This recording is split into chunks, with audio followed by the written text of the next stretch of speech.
வணக்கம்.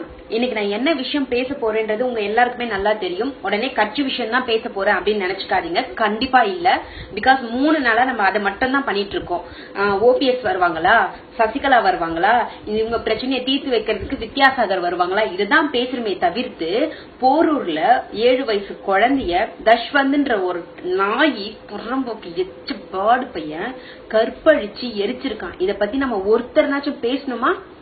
பேசல. கொஞ்சம் நினைச்சு பாருங்க. இந்த விஷயம் எனக்கும் தெரியும், உங்களுக்கும் தெரியும்.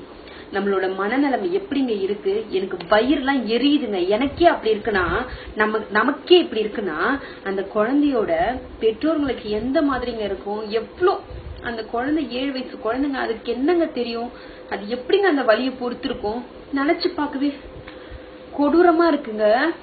ஆனா அந்த புறம்போக்கு பாடு பசங்க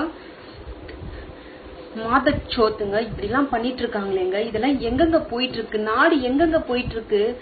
ஒண்ணுமே புரியலங்க. நினைச்சு பார்க்கவே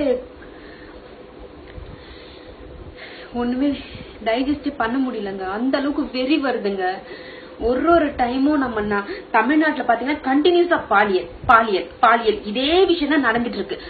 நானும் ஒரு வீடியோலயும் தண்டனையை அதிகப்படுத்தணும் இதுதான் சொல்லிட்டு இருக்கேனே தவிர்த்து நான் ஒருத்தி வாய்ஸ் கொடுக்கறதுனால ஒண்ணுமே ஆக போறது இல்ல. நம்ம எல்லாருமே ஒட்டுமொத்த மக்களும் சேர்ந்து வாய்ஸ் கொடுத்தாதான் கவர்மெண்ட்ல இதுக்குன்னு ஒரு சட்டத்தை கொண்டு வர முடியும். நான் ஒருத்தி மட்டுமே பேசிட்டு இருந்தா எங்கெங்க முடியும் சொல்லுங்க?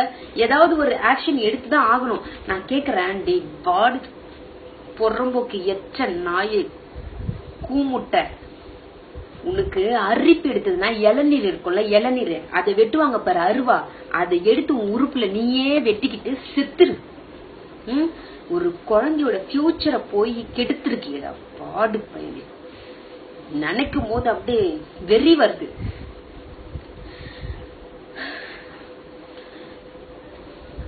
போலீஸ்க்கு ஒரு ஹம்பிள் ரிக்வெஸ்ட்ங்க. இந்த மாதிரி தப்பு பண்ணிட்டு உள்ள வர நாய்ங்க பாடு பசங்கள் எல்லாம் அவங்களோட உறுப்புல லட்டிய வச்சு அடிச்சு அடிச்சு அடிச்சு சாவடிச்சிருங்க. இல்லையா, இந்த மாதிரி வரவங்களுக்கு எல்லாம் மிளகாத்தூள் இருக்கு பாத்தீங்களா, அது அவனுங்க உறுப்பு மேல போட்டு 10 hour எரியணும். அவனுங்க துடிக்கணும். அந்த வலினா என்னன்னு தெரியணும். அவங்க உறுப்புல தடவிட்டுருங்க. அப்ப துடிப்பானுங்க பாத்தீங்களா, அப்ப தெரியும் அவங்க குழந்தை எப்படி துடிச்சிருக்கோன்னு. அப்ப புரியும் அவங்களுக்கு வலி. இவனுங்க எங்க நம்ம தண்டனைய அதிகப்படுத்தணும்னு நம்மளும் சொல்லிட்டு இருக்கோம். ஒரு வீடியோலயும் அதிகப்படுத்துங்க. ஒன்னும் நடந்த மாதிரி இல்ல. எல்லாருமே இதுக்கு குரல் கொடுத்தா மட்டும்தான் நம்ம ஏதாச்சும் ஒரு விஷயம் பண்ண முடியும். ஆனா நம்ம இத பண்றோமா? இன்னைக்கு அரசியல்ல என்ன நடக்குது, நாளைக்கு என்ன நடக்குது, நாளன்னைக்கு என்ன நடக்க போகுது, இந்த மாதிரி தேவையில்லாத வீடியோ ஷேர் பண்ணிக்கிட்டு அதை பத்தி பேசிக்கிட்டு டைம் வேஸ்ட் பண்ணிட்டு இருக்குமே தவிர்த்து பிரயோஜனமா ஒண்ணுமே நம்ம பண்ணல. இதுக்கெல்லாம் இறங்கி நம்ம குரல் கொடுத்தாதானே அரசாங்கத்துல இதுக்குன்னு ஒரு தனி சட்டத்தை கொண்டு அவனுங்களுக்கு தண்டனை கொடுக்க முடியும். சத்தியமா இத நினைக்கும் பொழுது வயிறு எல்லாம் பத்திக்கிட்டு எரியுதுங்க. அவங்க அம்மா அப்பா நிலைமை என்னன்றது நினைச்சு பார்க்கவே முடியல.